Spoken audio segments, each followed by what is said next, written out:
Halo semuanya, Assalamualaikum. Perkenalkan, nama aku Najwa Bilkis Hafiza. Aku mahasiswa dari Pendidikan Masyarakat FIP UNJ. Di video kali ini, aku akan membahas tentang pengembangan media pembelajaran audio.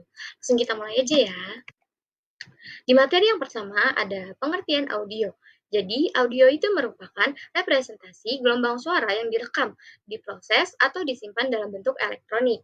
Nah, ini mungkin rekaman dari suara manusia, musik, efek suara, atau suara yang lain-lainnya yang ditangkap melalui mikrofon atau alat perekam lainnya.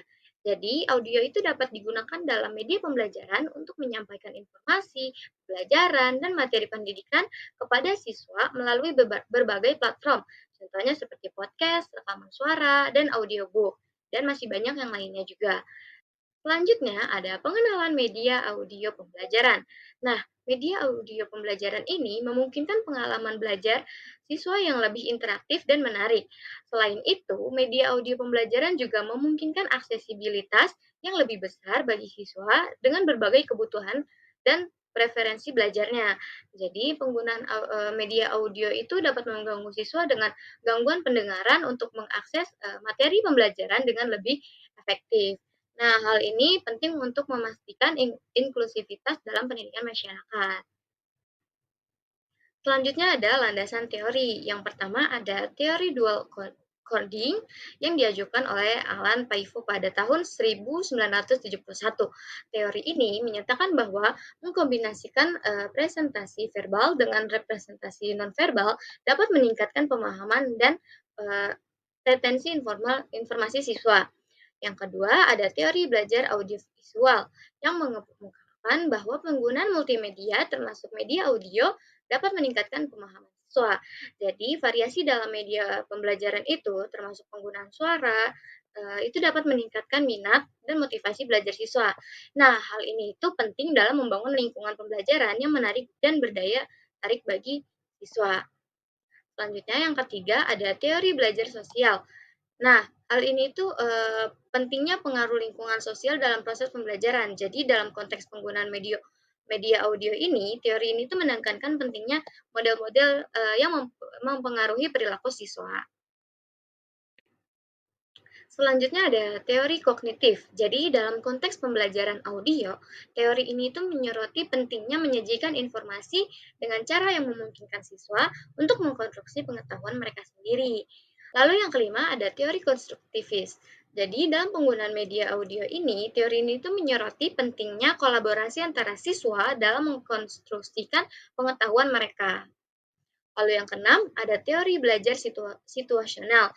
Jadi dalam konteks penggunaan media audio teori ini tuh menekankan pentingnya menyajikan informasi dalam konteks yang relevan dan bermakna bagi siswa. Nah, di sini ada bagaimana sih cara merancang pembelajaran audio yang efektif. Jadi yang pertama, kalian itu harus menentukan tujuan pembelajaran. Lalu yang kedua, kalian harus mengenali audiens kalian. Yang ketiga, kembangkan skrip. Yang keempat, pilih narator yang tepat. Yang kelima, gunakan bahasa yang sederhana dan mudah dipahami. Lalu yang keenam, menambahkan efek suara yang relevan. Yang ketujuh, memperhatikan kualitas video audio. Lalu yang kedelapan, rancang dengan durasi yang tepat, jadi jangan kelamaan atau kecepatan. Lalu yang ke-9 ada sediakan kesempatan untuk interaksi. Lalu yang ke-10 ada uji coba dan evaluasi.